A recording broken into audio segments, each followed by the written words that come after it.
ஏன்னா வீரமிக்க மண்ணுக்கு சுதந்திரம் கிடைச்சது. இனிமே தேவையில்லை 60 இல்லை 1000 சொல்றாங்க. நாங்க ஜாதி பார்க்கக்கூடிய சமுதாயம் கிடையாதுயா. தேவ சமூகத்தை நம்பி வந்த அரவணைத்து சொல்லக்கூடிய ஒரே சமுதாயம் தேவ சமுதாயம் தான். எங்க சமுதாயத்தை சேர்ந்தவர்கள் எங்கேயாவது எந்த ஜாதிக்கிறாங்களாவது போய் நீ இந்த ஜாதியை சேர்ந்தவன் சொல்லி கலவரம் பண்ணி வெட்டிட்டா குத்திட்டான்னு சொல்லுங்க பார்ப்போம்.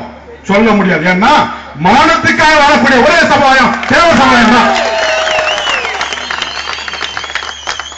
அதனாலதான் ஒருத்தன் நம்பி வந்தா உயிர் கொடுக்கும் தேவன் இருக்காங்க.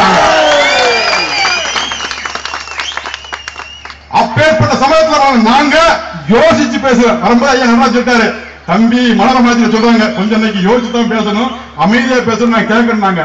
நான் அமைதியானவன். இது வரைக்கும் ஒரு குழந்தைய கூட கை நீட்டி அடிச்சது கிடையாது. ஆனா நான் ரவுடியா, என்னை பார்த்தா அப்படியே தெரியுது. கல்யாணமே முடிக்காம ஜாதி ஜாதி ஜாதி ஜாதி உங்களுக்காக வாழ்ந்துட்டு இருக்கிறேன். சொல்லு, நானும் கல்யாணம் முடிச்சிருந்தா பொண்டாட்டி பிள்ளை அக்கா தங்கச்சி அண்ணன் இப்படி சந்தோஷம் வாழ்ந்துருப்பேன். இந்த சமுதாய வாழணும், சமுதாயத்தை வாழ வைக்கிறதுக்காகத்தானையா கல்யாணம் முடிக்க அவங்களுக்காக வாழ்ந்துகிட்டு இருக்கேன். சொல்லு, நான் என்னைக்கு எந்த சமுதாயத்தை தாக்கி பேசுனேன்? எந்த கூட்டத்திலாவது எந்த சமுதாயத்தை தாக்கி பேசுறேன்னு சொல்லுங்க. காவல்துறை அதிகாரி, உளவுத்துறை அதிகாரி, வெள்ளச்சாமத்தில் வந்தா சிஎம் ஆபீஸ் வந்து கேட்பாங்க. நான் ஏன்னா மதுரை பொதுக்கூட்டத்தில் அஞ்சானஞ்சம் சொல்லிக்கிட்டு வாங்க ஐயா. அஞ்சானஞ்சம் நான் யாரும் கேட்டேன் பேசக்கூடாதா? இதுக்கு தாயா வெள்ளச்சாமத்தில் பேசுறாங்க. நான் கேட்கிறேன், பூலித்தேவரை பத்தி சொல்றது எங்களுக்கு தகுதி இருக்கு. தாக்கிருஷ்ண கொண்டல்னா நீ அஞ்சானஞ்சனா? இல்ல கேட்கிறேன், தாக்கிருஷ்ண தேவ சமூகத்தில் தாக்கிருஷ்ண கொஞ்சமே நீ அஞ்சானஞ்சனா? ஒன்ன பேசக்கூடாது மேல பேசிட்டு போது காவல்துறை எவ்வளவு வந்து மிஸ்டர் வெள்ளச்சாமத்தில் பேசக்கூடாது, பேசினா கைது ஓடணும் அப்படிங்கிறாங்க. நான் வழக்கறிஞர் தான், சட்டமும் தெரியும், சட்டத்துக்கு உட்பிரிவும் தெரியும்.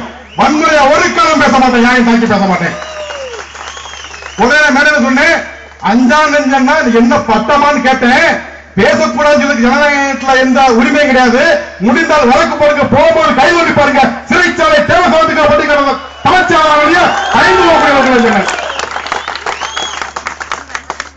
அதுக்காக அவங்க அஞ்சானஞ்சம் சொல்லி பேசக்கூடாதுக்காக கைது பண்ணி சொன்னா 2.5 கோடி தேவ சமூகத்தின் மானம் மரியாதை என்னையா சொல்லு. அப்படி சமயத்தில் பிறந்திருக்கிறோம். அடுத்து இங்க பேசினவங்க எல்லாம் பூலித்தேவரை பத்தி பேசினாங்க. ஐயா பூலித்தேவரை பத்தி பேசுறதுக்கு நடராஜன் ஐயா இருக்கிறாங்க, நம்ம ஆட்சி இருக்கிறாங்க, அண்ணன் செந்தில் இருக்காங்க, எல்லாரும் இருக்காங்க. அவங்கள பூலித்தேவரை பத்தி பேசட்டும். நான் சமுதாயத்தில் சில கருத்து